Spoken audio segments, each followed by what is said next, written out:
listening to the Arsenal Therapy Podcast. Hello, and welcome back to the Arsenal Therapy Podcast. My name's Farhan, also known as Gunner since 96, and as always, joining me here this afternoon is Adam Keys. Adam, are you ready? I'm ready. Okay, let's do this. So, should all Arsenal players on international duty get maximum minutes on the pitch? No. Will Pepe be remembered as one of the flops at Arsenal? Yes. And will Saka's PFA award, England award and Ballon d'Or nomination elevate him to another level? No. Wow, interesting. That final question, definitely, or final answer, I should say, surprised me a bit. I was expecting the opposite answer, but I'm sure we'll go into it as we get to that part of the show. Adam, how are you doing? I know we're in two different time zones right now, so I feel like we're a little bit out of sync. But how's it going? Yeah, with the Big good. Apple? Yeah, I'm currently in New York, so I have just been getting some breakfast next to Times Square. I'm staying next to Central Park, so yeah, it's good. It's good. It's weird being on such a different time difference to the football around the world. So I was hoping Arsenal would be playing and I would have got to the Arsenal New York Supporters Club while I was here to watch the game, but not to be. But I guess it means kind of not missing a lot of football. So yeah, it's good. It's good to be out here, and it's very hot though. First time in the States? No, I've been here. It's my third time in New York. So Oh, nice. my company's head office is here, so I'm out for work. Okay. So yes, I've just taken a weekend to hang out with the boys beforehand. Amazing. Well, yeah, as I was saying to you before we started recording, it's blistering in the UK, in London more specifically, and yeah, I'm finding it really difficult to sound enthusiastic.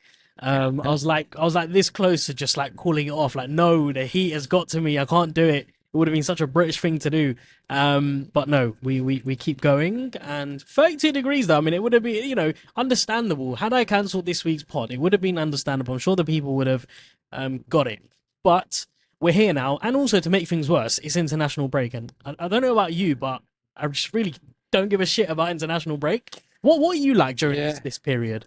It's a weird one because I'm from Northern Ireland, so Johnny Evans scored for us the other night, and Johnny Evans is still one of the best players in the team at 35, who's a long way off what he once was. And international breaks for me, I mainly follow what England are doing, but I'll be honest, I just watch Arsenal players, have a look at every team that has an Arsenal player and see how they've got on, watch comps, but I do watch England's games if I've got time, if I'm free. Aside from that, I don't really watch international football, and it's honestly, I'm just pining for the real football to come back, and I think pretty much everyone is, except maybe lower league fans that do go and follow England, or countries where there is no strong domestic leagues. So yeah, it's just a weird time. I find it really strange, I mean, I know when we saw each other at Wembley, and your dad was asking me, how comes I don't like international football? One of the main reasons is because I don't get the idea of supporting other players from other clubs. I just find it really weird. Like, I can't, for the life of me, cheer for like Harry Kane or Harry Maguire. Do you know what I mean? So I'm more of the type of person, I mean, especially if it's not competitive. If it's just like qualifiers or friendly, it's like, what's the point? Yeah. But at this point in time, it's interesting, and it's more relevant for us Arsenal fans because it gives the players more minutes, and I guess in a less pressurized environment as well, playing with other players as well, so giving them that opportunity to kind of really sharpen up before we go again. So yeah, I mean, are you missing Arsenal at the moment? Yeah, it's weird because I'm really riding that high of the United game, and I'm with a United fan in New York. So we spent a lot of time talking about the game last night, and then so yeah, it is one of those. I've kind of binged a lot of pods this week, and it is funny whenever I was talking to Jack from the Purely Arsenal pod about this. There are weeks where you have like a massive win, like we've just had against United. I think that massive euphoria of a late minute goal, where you want to keep reliving the game. So I've listened to like I was on the Purely Arsenal pod as well. Listen back to our pod, the Arsenal Vision, the Arsecast, the Handbrake Off, Harry Simews, Tom Canton's, and like really just relived it from every angle. So in some ways, it's been quite nice living that kind of wave of high from the United game, but I am definitely ready for the next game now. And I think Everton's also a game that it's never an easy one. We haven't won there since 2017. So having that right after an international break's not nice. And I just really wish Arsenal were playing this weekend, to be honest. It's like even a win like we've just had, there's only so much you can ride that high before you want that next game. And I think we're there now. It's the natural order of things. You're meant to be have a game the next week. Yeah. I find it strange. Again, after 4 games, we've got an international break. Has it ever been like that before? In a new Premier League season, having played 4 games and then a break in between. Yeah. So this break is always at this time. Oh, really? Sometimes there's 5 games played. Sometimes there's 4. So yeah, it's always around this time, and it's always a horrible international break. I remember the most kind of the most horrible international break I've ever had was when Ozil signed for Arsenal. So he signed on deadline day, and then there was the international break. So he went away, and I remember that game, Germany had a friendly, and Ozil completed 100% of his passes in the game, and had one of the highest passing numbers.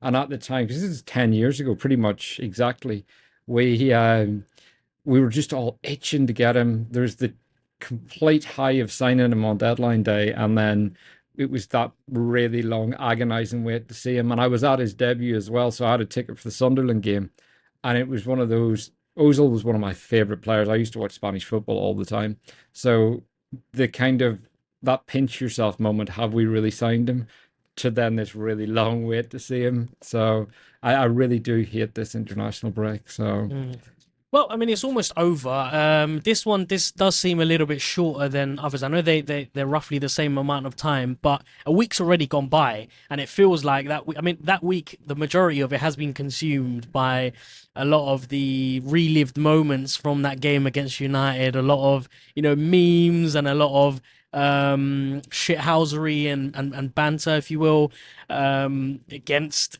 Ten Hag and against United fans and all the media stuff. So another week to go until we play Everton, and we will have a chat about Everton. But let's just look back at the first opening 4 games. And as a whole, I guess, rather than relating it to Arsenal specifically, which team do you think has looked the best in the opening 4 games?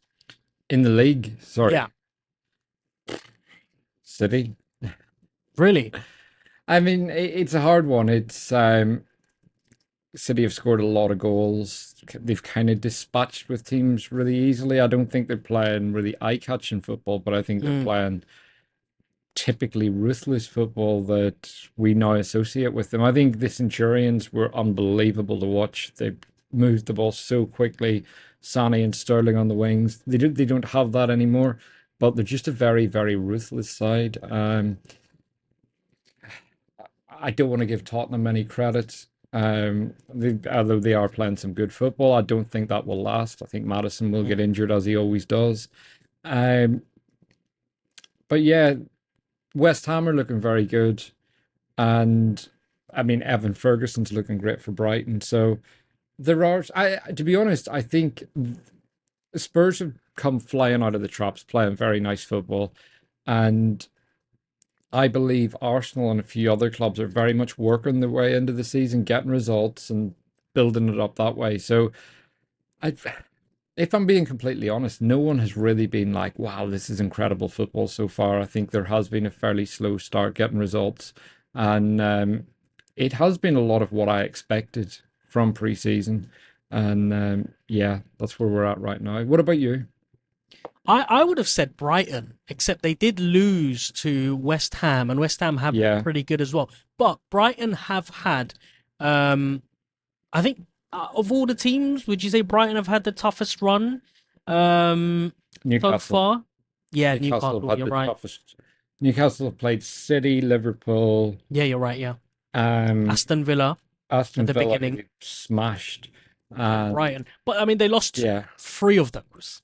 yeah, So of all the teams who have maybe had, um, of all the teams who are near the top, the hardest run of the bunch, I would say, would be Brighton. I think Arsenal, maybe you could put Arsenal in there, but we're a unique. No, I think we've had three home games against, Yeah, and we were yet to play a good team. So City it's struggled. City struggled in the first game. I think they've made it look more difficult than they needed to. I mean, Fulham they obliterated, and I think that's where they kind of introduced themselves in the league.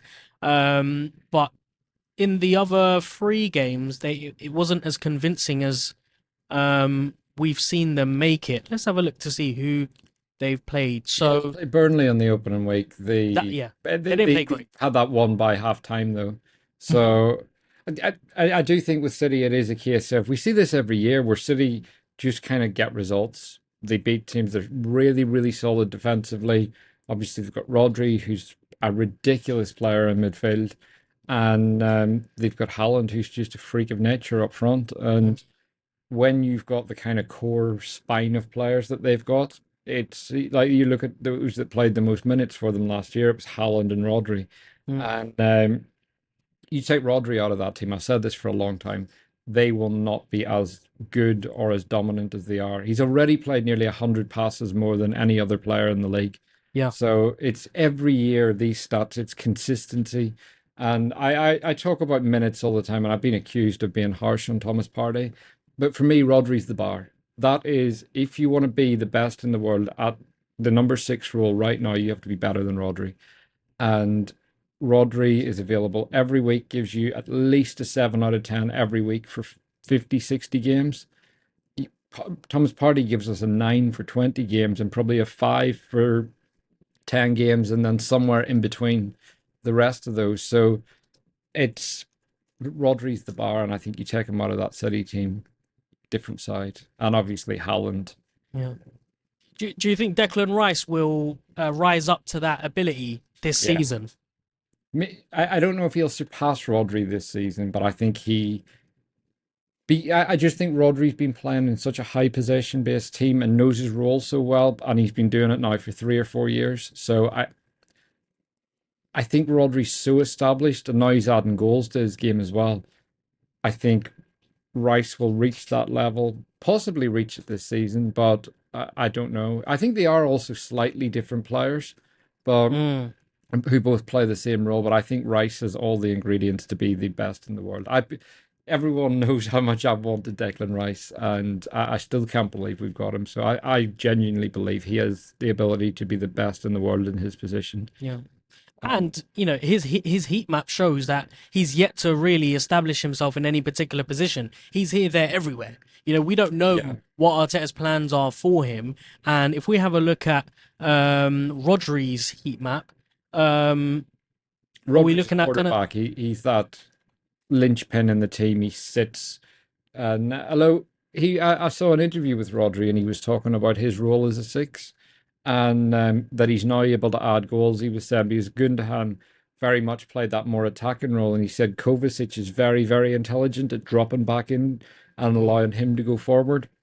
And he talked about how much he's enjoying playing with him, and it could mean we see some more goals from Rodri this season. So potentially his position could kind of change a bit in the way, very much in the way we're talking about with Declan Rice.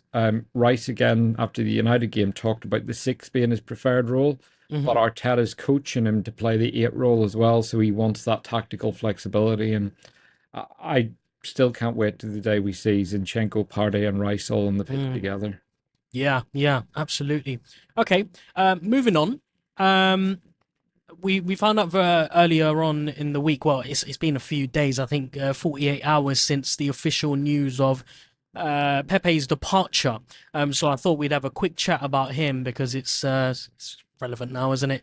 What went wrong with Nicolas Pepe? Phew. It's it's a really, really tough question to answer. I think there are very few that can genuinely pinpoint where it went wrong because as a ball striker, as a carrier, he's got a lot of talent. And I think part of the issue with Pepe is he's quite a messy dribbler in the sense that bit untidy. The ball can really be glued to his feet, but it can also seem like out of control the way he's running. And that was part of his kind of electricity, that kind of spark that really made him dangerous. But the way Arteta likes to play wants a much more controlled approach. And if you compare him to Saka, I think we we also can't look past Saka is part of the problem for Pepe. We had a talent coming through that was so good that I think Arteta thought this player has everything I want in that role, and I can coach him and literally mold him into exactly what I want him to be. And that happened. He trusted Saka. I think the Willian transfer hurt Pepe. And although Pepe still finished that season with quite a few goals, he did all right that year. And if you look at his goals for Arsenal, he did well in his first two seasons.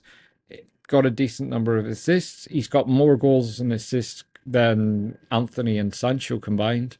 Mm. So it's a funny one. I think the probably it all went wrong with the transfer fee.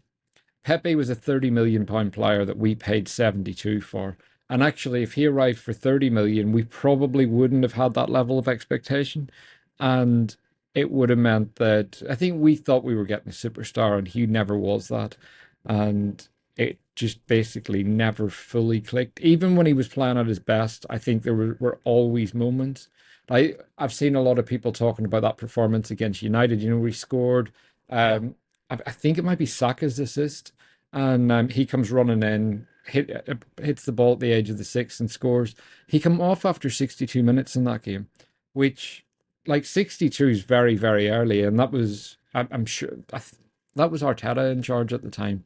Arteta doesn't make changes at the hour mark very often, so it kind of shows that even when he was playing well, he was never fully trusted by Arteta. And I think for me, the biggest problem with Pepe was he never asserted himself within the team. You know, the way like Ødegaard's come in and very quickly kind of asserted his role and his qualities.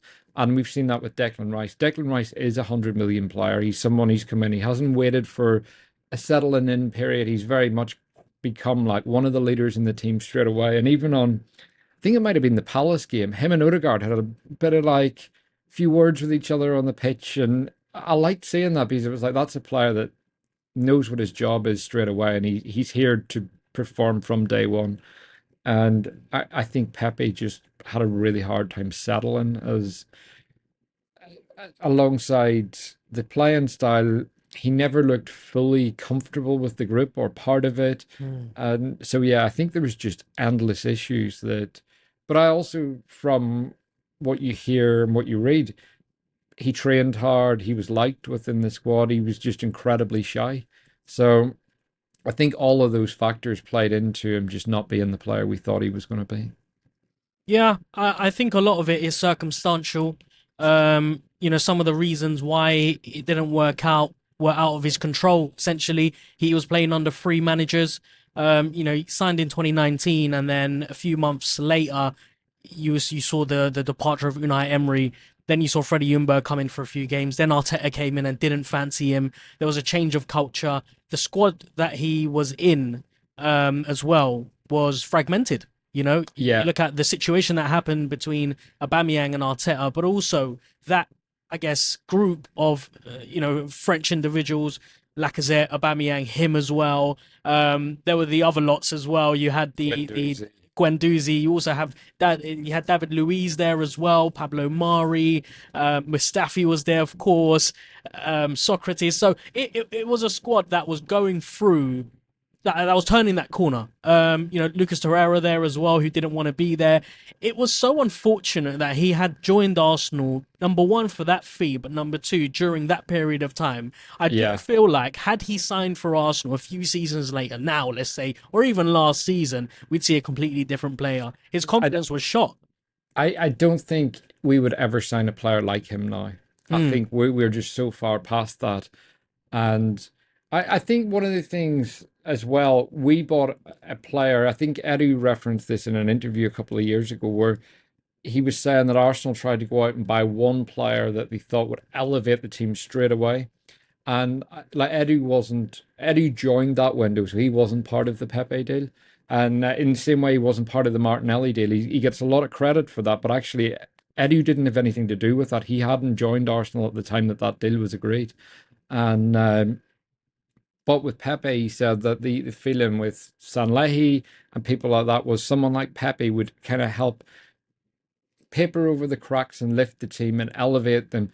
And that's why whenever a year later they went out and bought Partey and Gabriel, and then the following year they went out and bought a whole new spine to the team and added Ramsdale, White, Tomiyasu, Ødegaard, and then obviously Sambi and Tavares. So it they were very much building a squad very quickly. But I think the Pepe deal actually had massive ramifications on our transfers.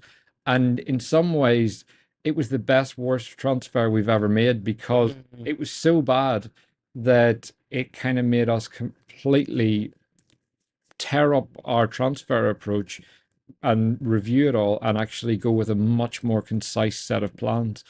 And let's face it, not many transfers have gone wrong since then. Yeah. And even Fabio Vieira, who was one that people used to beat Arteta with a stick for, he's now showing his quality, and we're starting to see it's only really, if we're being completely honest, Lokonga that hasn't really worked out.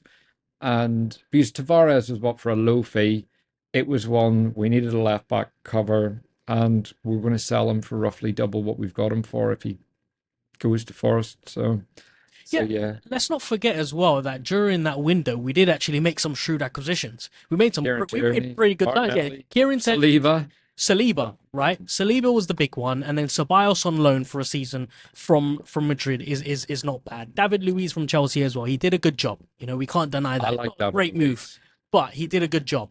And so the window itself, we were quite happy with. If we cast our minds back, we were singing praises for Sanyehi until it came out later. Right, until it came out later on, where we realised actually he was cooking the books, so it did seem a bit suspicious. But yeah, it's going to be a shame to see the back of Pepe, and I don't think there's much love between him and Arsenal either. It surprised me a little bit that there wasn't a farewell message or there wasn't something for the fans after he left. It was kind of straight into a welcome or addressing himself to the new Trabzonspor fans. What do you think his feelings are towards Arsenal, and do you think they're justified as well?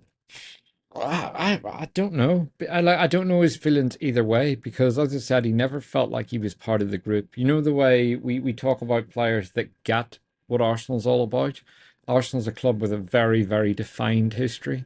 And I never felt that Pepe fully embraced that.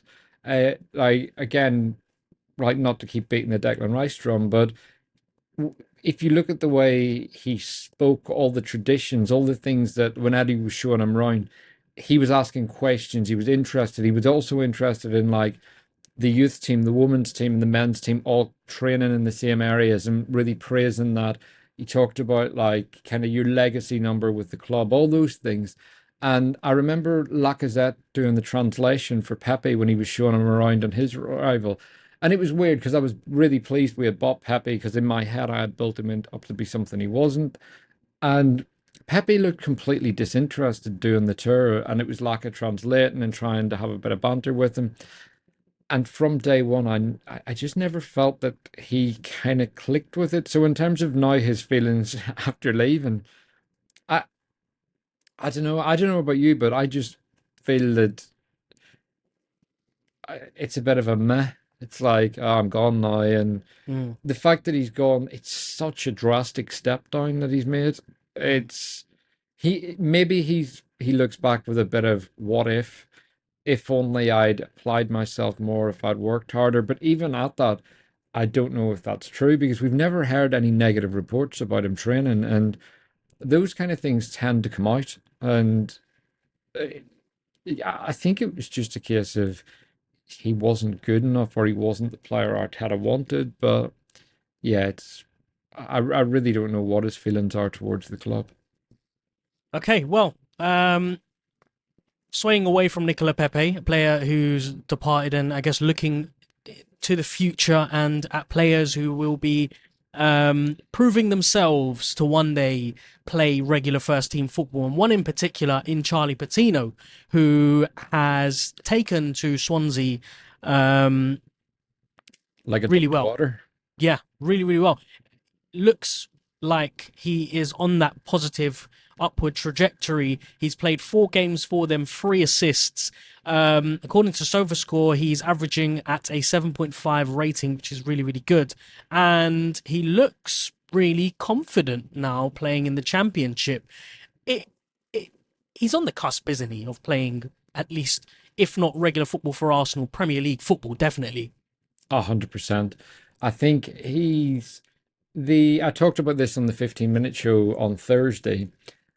Charlie Patino started well at Blackpool, and then Mick McCarthy came in, and he didn't last very long. And when I went to see Blackpool play, they were playing the most negative long ball football, and Charlie and the other midfielders barely touched the ball, and he was very good off the ball that day, but he barely touched it. And for me, you want him playing in a possession-based team. You want him developing that onside, like on the ball game, and like similarly, you want him developing his off the ball skill set. And I think you have to remember Blackpool were relegated last year, and although Charlie Patino had a good season, I think him and his agent thought a lot of Premier League clubs would have come in for him. Obviously, that wasn't the case, and there was more Championship interest in a permanent move. And then the loan kind of came out of nowhere. We all thought he was destined to leave permanently, and Arsenal have managed to send him on loan. So for me, the big thing with him is we're going to need to extend that contract. And I think if he has a really good season on loan and there is potential for him to play for Arsenal next season, he would sign that extension. I think the issue for him this summer was he was just quite a bit away from where we are. But in that left 8 role, I think that's one of the positions within the team that there is a real opening. Like even now, we're talking about Havertz, we're talking about Fabio Vieira, Smith Rowe. None of them have nailed that role down. Vieira's done it in 2 substitute appearances where we've been chasing a winner. Very, very different to doing it from the start. And Havertz, mixed results, we've obviously discussed. But and Smith Rowe, we keep being told everyone's convinced he's a left 8. Never played there. So that it's one of those, he's got all the skills, and aside from like a couple of friendly games, we haven't actually seen Smith Rowe in a big game play in that position. So for me, that's where Charlie Patino has an opportunity. If he does do well at Swansea, come back next year, get on the pre-season tour. And because I think, is he 19 or is he 20? He's still 19. He's 19. He's very, very young. And he's someone that I think a good season at Swansea, he could come back, because it's 3 assists in 4 games for him now. His numbers are really good. The Swansea fans have really, really taken to him. And he's someone that I would really like to have. I know Monty and I have talked about him a lot over the summer, and he was rated so highly at the academy. I think just that move to Blackpool wasn't a great one, and it's not like Arsenal to get those moves wrong. But I think when he went there, it was the right move. Then they had multiple managers in the end, and Arsenal nearly recalled him last year in January to send him somewhere else, and decided to keep him at Blackpool. And in hindsight, we should have sent him somewhere else in the way we did with Norton Coffey. Yeah, didn't he suffer quite a significant injury as well at Blackpool? I don't think so. It must either last season or the season before. I do remember seeing that he suffered a knee injury. I think it was for Blackpool, yeah, and he was out he did. quite He a did have. significant time. He did have an injury at one point. I don't think it was. It was an ankle injury. He only Okay. missed 5 games. Just Yeah. looked at it here. I remember because he came back to Arsenal to Yeah. get the medical treatment. Mm. But yeah, it was. I think it was literally a kick to the ankle, something like that. It wasn't a particularly serious one. He missed 20 days and 5 games. So obviously in the championship, thick and fast. So just a few weeks out. I will be actually keeping a close eye on him at Swansea because it doesn't look like Swansea are doing too great, but he is the standout performer in that squad, which means that they will be looking at him to, for the creativity in midfield, predominantly playing on the left-hand side. And you know what? I would love to see him pick up almost like a Bukayo Saka role when Saka was playing left back. Just or who's that guy that played for Brighton a few seasons back and then he kind of fell off? Really small, very speedy. God, he was the talk of the town, and then he just fell off because he suffered too many injuries.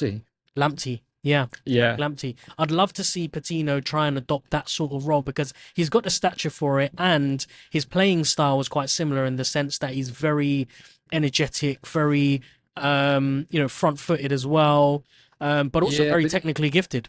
He's much more of a controller, so I definitely wouldn't compare him to Lamptey. I guess in terms of like how Saka moved the ball, there you could. I see him more as a very agile Granit Xhaka, someone that can really put their foot on the ball with more of the kind of Zinchenko-like agility, not quite to the same level as Zinchenko because he's just ridiculous in terms of how fast he can like turn and everything. But yeah, I see him as someone that could be a left-hand controller for Arsenal, a bit like your Xhaka or your Gundogan, and someone that if he adds goals to his game, he could really be that player. But that's going to take a lot of coaching, and I think as well patience. So we forget with Saka and Smith Rowe that one of the reasons they got their opportunity so young at Arsenal was because Arsenal were not a good side. So Saka would not be breaking into the Arsenal team right now at 17 because Arsenal are too good. So Saka came through at the perfect time, and I think Arsenal also realised that they had a Ballon d'Or worthy talent coming through. And they were willing to sacrifice some things to help bring these players through. And I also think if Lewis Skelly and Nwaneri were coming through at the same time as Saka, they would have got first team minutes much, much earlier. And this is something people criticise Arteta for it, but Saka had played 6 games under Emery. Smith Rowe had played something like 6 as well, and he had been sent on loan a couple of times. And Nketiah was on loan at Leeds. So yes, Arteta hasn't given many players their debut other than Nwaneri and Patino, but he fully built everything around Bukayo Saka, which not many other managers would have done. So I think if the talent's there, he will give them a chance. And I'm hoping the fact that they've sent Patino on loan rather than just selling him for maybe 10 million or something like that means Arteta really wants to keep him because this guy's got a lot of talent and he's now got into the England under-21 squad, as has Norton Coffey. So I think playing under-21 football for England is going to help develop him that bit more as well because he's going to be playing with better players. And just being exposed to different environments, it helps people grow and mature. Yeah. Well, a player who forced his way into the first team, despite having so many shortcomings, is Reiss Nelson. And I want to take this opportunity to discuss him in a little bit more detail because I feel like he's someone who has proven he's good enough to get more minutes than he's getting. And when he came off the bench against United, he made a drastic impact. Yeah. He brought on that energy on the left-hand side, which actually led to the corner, which led to the inevitable goal. And it's just unfortunate that he hasn't been getting the right type of game time. And I had a quick look at the minutes that he had at the back end of last season, the games that he was put in. And actually some of those games, a lot of those games, 4 out of the 5 games that I had a look at, were really, really difficult games for him to inject himself in. So he was played against Man City, away to Man City, home to Chelsea, away to Newcastle, home to Brighton, and the final game against Wolves. And the game against Wolves, he had a pretty good performance. All the other 4 games, he was a little bit isolated. Came on against United and proved himself worthy. We forget, don't we, that he's 23 years old, but he feels like he's been here forever. And, we were all a little bit disappointed that Arsenal hadn't signed someone to help Bukayo Saka out on the right-hand side. Now, I know Nelson predominantly plays on the left, but he can play on the right as well. I feel like right now is the perfect time for someone, for a coaching staff or a mentor to really manage him well, to really keep a close eye on him and give him a little bit of special treatment, because he's another one who's he's so close to breaking out and finding his best performances. What kind of games are we going to see Reiss Nelson in? We're blessed to have the Champions League. We're blessed to be back in the cup competitions. But do you think he needs to be playing in the games where he's going to be able to flourish, as opposed to the games against, your Cities or your Newcastles? I think Reiss Nelson needs to stay fit. I think the talent's there. He's got the trust of Arteta. I think that's very, very clear. Winning Arteta's trust isn't an easy thing, and Nelson has that. He's just got a big contract at the club. He's just come on against United. He missed pre-season with a laceration to his foot, and that's obviously taken time to heal. But he looks in really good shape. He looked in great shape last year. He's put on a lot of muscle since he was a very, very small, slight young winger who was brushed off the ball with ease. And I think Nelson's completely changed his whole lifestyle, diet, and his approach to training. And that's a big part of why he's got Arteta's trust. But the biggest thing isn't ability, it's literally being available to play with him. So every time he gets close to establishing a set of minutes where he may come off the bench in 2 or 3 games in a row, he gets injured. And then he's out for 3 weeks. By that point, someone else has established themselves and Nelson has to start that process all over again. So we missed him for the Europa League games last year because of injury. He would have played a lot more minutes had it not have been for injuries. And I think that's something that, again, I talk about availability and how important it is, and just it's a skill in itself. It's part of a player's makeup. It's something that when we looked at Declan Rice, we looked very much at how often he was available. But if you look even last season, Nelson missed 8 games at the start of the season with thigh problems.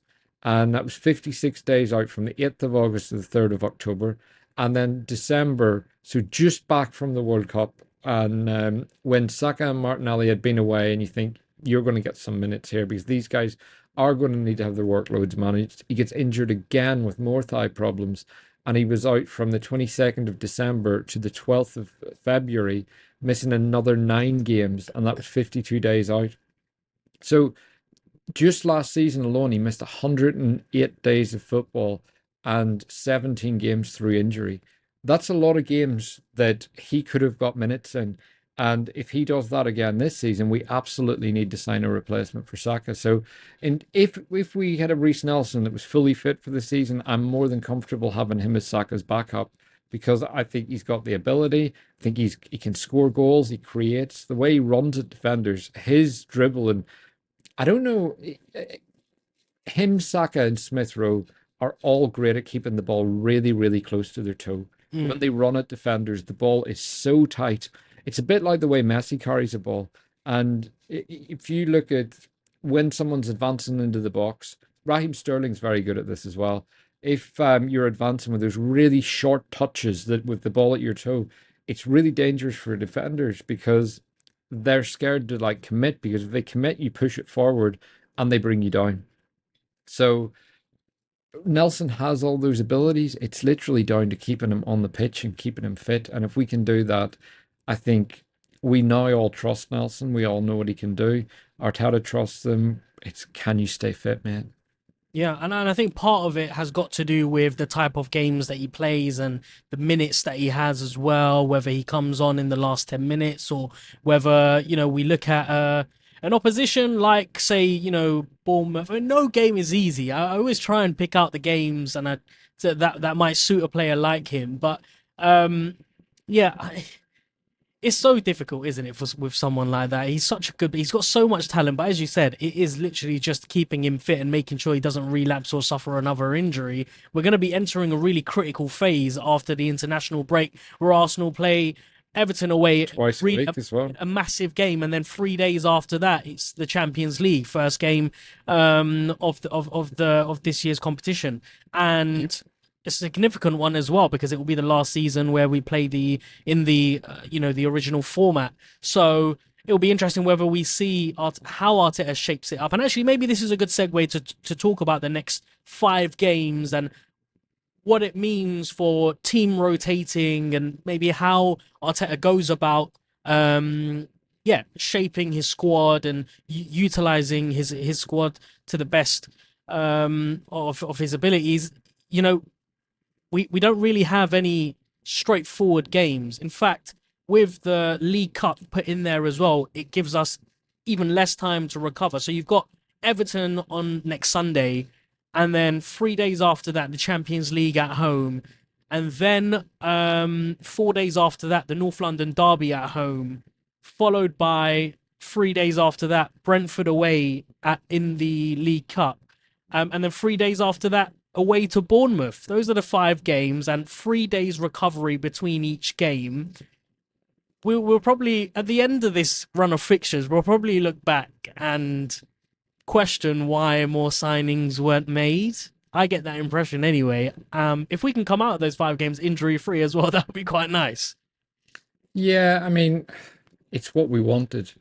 So having Champions League football, more games, this is what we've wanted. This is what we've been pining after. And it's a weird one because I've been looking at our squad and thinking about it a lot. And the big thing that I've said all along was I only wanted Arsenal to make another signing if it was someone of that level of quality. If you look at the players we brought in, David Raya, unbelievable player, and someone that we will probably see make his debut because Brentford have cleared him to play against them in the League Cup. So, which shows that deal is going to be made permanent. It's much more than a loan. The Jurriën Timber signing that injury is catastrophic in the sense that we had signed, in my opinion, the perfect player for what we needed. He was someone I genuinely think he would have played 40 to 50 games this season because he would have been on the pitch pretty much every week, whether he was playing right back, left back, at centre half, potentially doing some kind of job in midfield. I think he would have been a guy that was just always on the pitch without really nailing down, kind of the ultimate utility man. Declan Rice, obviously, and Havertz. So for me, if we were to add another player, it had to be someone that was either a young player with incredible potential that was very much ready to play. But we've got a lot of them, and we've got the one area in Lewis Skelly, who I keep harping on about them, but I think they're both that good. So just adding another body for the sake of it, I think that gets you into the Cedric situation. And we've been there before. Rash deadline day moves. I just think it's not part of Arteta's makeup to do that. And yes, I would have liked one more player. And I think when you look at how City finished the window and how strong their squad now looks after losing a couple of players, it would have been nice to get someone in. But yeah, all in all, I think our squad is very, very strong. And we're seeing Vieira step up, who, let's face it, we had written him off 2 months ago. We were thinking, is he good enough? And basically discarding him and thinking he'll probably leave for a fraction of what we paid next summer. Smith Rowe still has to get minutes. So there are players. I think my worry is defensively. We've got 6 defenders. Partey's out for 6 weeks, who would have become the 7th. And it's one injury to that back line, and suddenly we're looking a bit shaky again. And you're looking at Zinchenko and Tomiyasu and thinking, when are you guys going to get injured? Mm. Yeah, and it doesn't fill me with much confidence knowing we're playing Everton away, which can. It's a tricky place to go to, number one. Number two, if we look at their last four, or the first four games that they've played, they've lost all four. No, they've lost all three, and then they drew to Sheffield United. They're sitting 18th. That's going to be a really physical game. Yeah. And they're going to bring everything to the table. I mean, they've got a really physical squad as well, with Onana in midfield, Decore. You look at players like Gay as well, Tarkovsky, Godfrey, Godfrey, who we know can be one of those defenders who, unfortunately, He's just if you a get on the little wrong shit. side if you get on the wrong side of him, or wrong side of the tackle, You don't that's have it. to get on the wrong side of him. He's just a thug. What he did to Tomiyasu a few years ago, he Yeah. kicked lumps out of Arsenal. He should have been sent off. That's what I was But thinking of. if Yeah. you look at the team that played last weekend, it was Idrissa Gueye, Abdoulaye Decore, and Amadou Onana in midfield. They are three. Decore and Onana are big boys. Gueye's, I think he's like 5'10", 11, but he's a very solid physical midfielder. But like, it's not a good team. Like, Everton teams for 20 years have been really, really solid sides. Under Moyes, they had a really good side with Cahill and Arteta and players like that. And then even it was the minute the money came into Everton, they spent it spectacularly badly. But I do think the midfield battle of Decore, Onana, and Gay against Ødegaard, Reiss, and I think Havertz will keep his place. And I know we talked about bringing Fabio Vieira in, but I actually think Havertz's height could be really useful in that game. And defensively, Havertz has been very good. His defensive numbers are much better than Granit Xhaka's were. So I think a lot of the fears we had about Havertz off the ball haven't actually proved to be true. It's more we want to see more on the ball. But yeah, they have got a big side, and it's one we haven't won at Everton since 2017 when we beat them 5-2 and Ozil scored a header. And interestingly, so 6 years, and if we win on Sunday, it will be our 900th Premier League away win. So I think going somewhere like Everton and getting over that hurdle, what a place to get your 900th win in the league. That's a great stat, by the way. But my question That's what I'm here for. you, my question to you would be, which squad do you play? In which game do you play your strongest squad? Do you play it against Everton or do you play against PSV?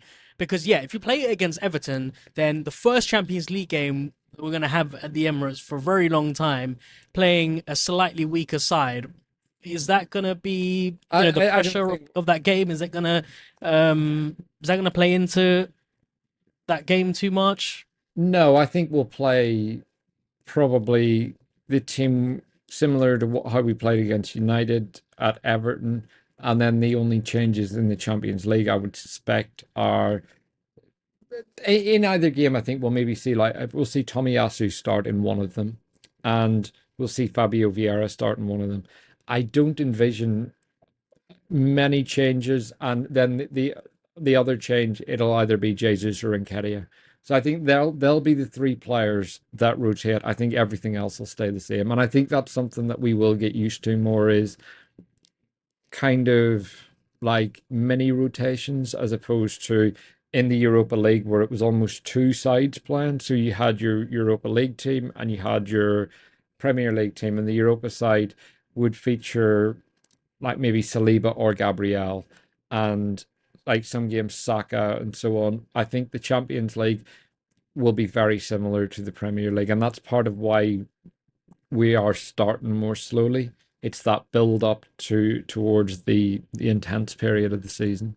So you can't see potentially Nelson, Smith Rowe, Trossard starting any of those two games? Trossard potentially. I don't think Smith Rowe will. I don't think Nelson will, purely because I think we have to win at Everton. I think it's a game that we have to get past that hurdle, a bit like City in the Community Shield. We shouldn't have a mental block against Everton given how bad they are. And I think it's a game Arteta will want to win. You have to remember he spent a large part of his career playing for Everton. So Yeah, he's gonna hate it every time that he goes there and gets beaten by a terrible Everton side. Like his Everton side were a top six team, and they're now a relegation side, and we can't beat them at Goodison. So I think the priority this season will be the Premier League, and I think we can advance in the Champions League with changes, but not. It won't be wholesale, and I think we will see Smith Rowe get minutes this season, but I don't think he'll be thrown in as a starter, and I don't think there will be huge rotation between those games. And then we've got Spurs a few days afterwards, so exactly what I was going to say. I The think North it's going to London be a derbies, fairly intense block. that North London derby at the end of those two games with the Champions League sandwiched in between them, um, it's really difficult act to balance, because you can't play three strong starting lineups, and you can't have three games in a row where Declan Rice plays, where even someone like William Saliba or Gabriel, I'd be very nervous seeing those players play all three games in such short um, recovery time periods. Yeah, I mean, I'm not too bothered. I think this is something that, as I say, we wanted. The Invincibles did this. Fabregas and that team did it, and they were a very, very young team. I think because we've been through a period where we've been so bad and haven't had these games, like all top teams do this. It's just, I think sometimes we are obsessed with wrapping players in cotton wool. And a big part of that is because we have been burned so many times because of the injuries. But actually, these are top level athletes. And Arteta's talked about it before, 3 games in a week. You need to be able to play it. Arteta did it at Arsenal. He played Premier League, Champions League, and it wasn't a problem. We see Frank Lampard used to play 58 games a season year after year. So the game has become more intense, but if you look at Man Mm, City's players, a lot of them do it, and City do rotate, but City don't completely rotate every week. Rodri always plays. Haaland pretty much always plays, and it's those core group of players that play all the time. Like Arteta at the end of his career at Arsenal, 38 games first season, 43. So that was him in his early 30s. And he was still playing Premier League football and then playing Champions League as well. So it's a case of these players. Fabregas did this for years.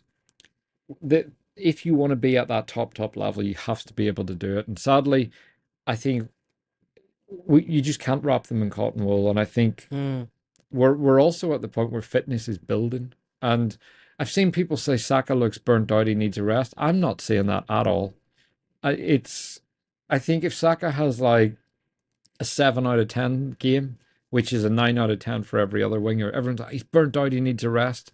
It's like actually he just didn't have an electrifying performance. And you have to remember last year as well, it took him 5 games before he got his first goal. He's already got 2 this season, and it's let him grow into the season before we start telling everyone how tired he is.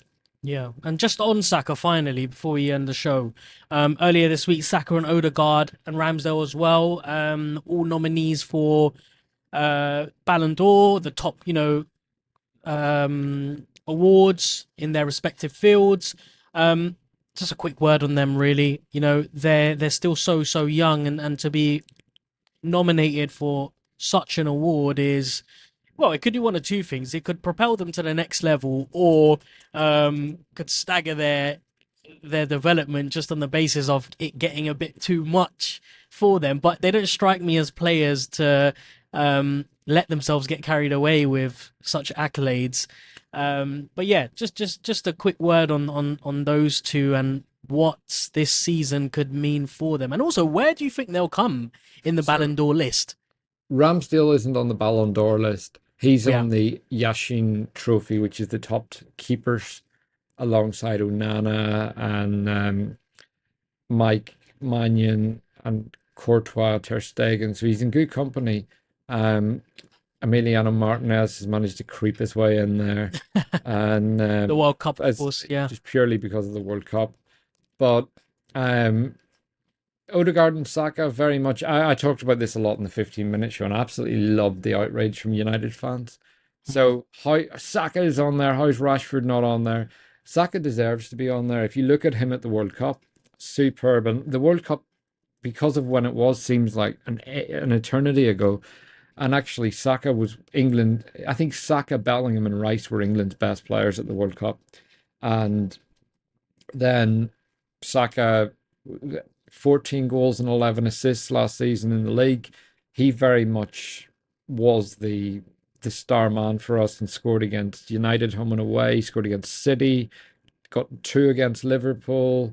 And so he was scoring against big teams in big games. And uh, in terms of where he'll finish, I wouldn't be surprised to see him finishing around 10th, maybe 15th. So somewhere in the middle.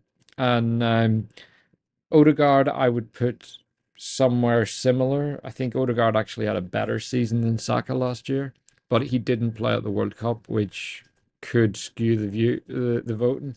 Again, United fans were outraged. Bruno Fernandes was on the list and Ødegaard wasn't. But it's like when you look at what those two did last season and where they scored the goals, Rashford and Bruno scored a lot in the Europa League and stuff against really, really poor teams. Saka and Ødegaard's numbers all came in the Premier League against top sides. So yeah, I think they both finished kind of in the middle. I think the two of them, the reason I answered no to your question at the very start of the show about whether it would propel Saka, I think he's just so laser focused. And I think the same about Ødegaard. The two of them have incredible humility for players their age. Like, if I had Martin Ødegaard's ability and what he had achieved by the time he was 15, my head wouldn't get through the door. I'd be that egotistical. It would be the fact that he's managed to stay so humble and so dedicated and disciplined and then get to the level he's at Arsenal now after the disappointments at Madrid. I don't think this will do anything for them. If anything, just being in that company and not being near the winners, it will just make them more focused to keep growing. So I don't think the nomination will actually do anything to elevate them. And I think Saka wants to win the Ballon d'Or. He doesn't want to be on the shortlist. And he talked about that a couple of weeks ago in an interview. He wants to hit those individual awards as well as winning for Arsenal. So that's what I want to see from players. I loved Cristiano Ronaldo whenever he was one of the first to come out and admit, I want to win the Ballon d'Or. And because I'm sure every player does, it sounds bad saying, I want to win that award.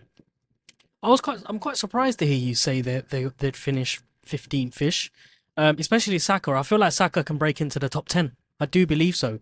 Just looking at the nominees now, I don't see many, who have had a better season than him. Right. So if we go down the list, you've got Benzema, Salah, Bellingham, you've got De Bruyne, you've got Haaland. Our top 10. Yeah. Okay. Cool. So right. Yeah, I'm going to pin it on you this time. So you Fine. go first. Fine. I'll go for it. So Who do you think should win it? I think that's a tough one because I don't think anyone has been particularly incredible. But just basing it on purely the World Cup, I'd give it to Messi because he won the World Cup and I think single-handedly he carried the Argentina team to lift that trophy. But again, we're kind of right now we're in the crossrails of the old generation being faded out and the new generation sort of entering into their prime. So there's no one single player who's propelled themselves. The closest will probably be Jude Bellingham, I think. Haaland. Haaland, right. So how did I forget about him, Haaland? After Haaland, you've got Bellingham, who's gone to Madrid and is doing wonders. Haaland, yes, it's just a completely different beast. He's won the quadruple. I'm not going to put these players in any particular order, but my top 10, just going through the list now, like I said at the beginning, would be Benzema, Salah, Bellingham, Saka, Haaland, Messi, Mbappe, of course, Harry Kane, unfortunately, but he's at Bayern Munich now, so I say that with a little bit more, a little bit less resentment. Modric, and finally, probably Rodri. Yeah, That'll be my 10. Well, my 10 would be Messi. I think Messi will win it. I think just purely on that World Cup, what he did Mm. was spectacular. Um, Messi, Haaland, Rodri. I personally think Rodri should be in with a shout of winning it. Um, Kane, Bellingham, um, Mbappe, Osimhen.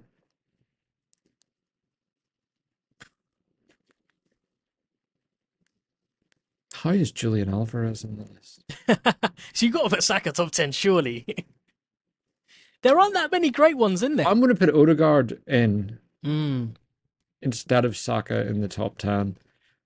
interesting. Then De Bruyne. And last one.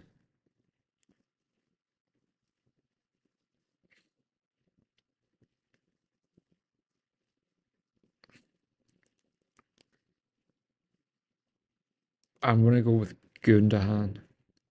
Yeah, that was a good one. He's the dark horse, I have to be honest, because he did have a really, really good season last season. He basically carried City through those last 10 games. Yeah, he was their clutch player. He was the Yeah, one at the end of the season that I was like, that's what we need is next season if we get to this point. And I think Odegaard started to do it for us. He got the two against Chelsea, scored against Newcastle, yeah. and he was really trying. He obviously got the goal to start the comeback against Southampton. So he was the player that was in the final stages of the season. He was the one for me that was trying to be that player. And I think there were others around him. And I think injuries really hampered us as well. But Gundogan, for me, scored in the FA Cup final as well. So got some big, big goals for Yeah. them as the season went on. But yeah, Did, the did you notice that we didn't include any goalkeepers? It shows our yeah, bias a little you bit. know something, I'm looking at the keepers on the list. Emi Martinez had a decent World Cup. He in the final, he didn't have a good game. He Mm, saved one or two penalties. I can't remember how many. But Mbappe's goal, that ridiculous strike, the one that goes across goal, he should be doing much better with that. And his ego is far, far bigger than his ability. yeah. And Onana, yeah, he's a good keeper, but I'm not putting you on the Ballon d'Or top 10 list for reaching the Champions League final. Mm. And like he didn't win Serie A. And I think he was very good, but he made a lot of mistakes last season. If you look back at what he actually did, there were a lot of mistakes and still a top keeper, but not for me. Is Ederson on the list or Allison? You know who I'd really like to see in the top 10, and I think justifiably as well. Yassin Bono, who had a really good World Cup for Morocco.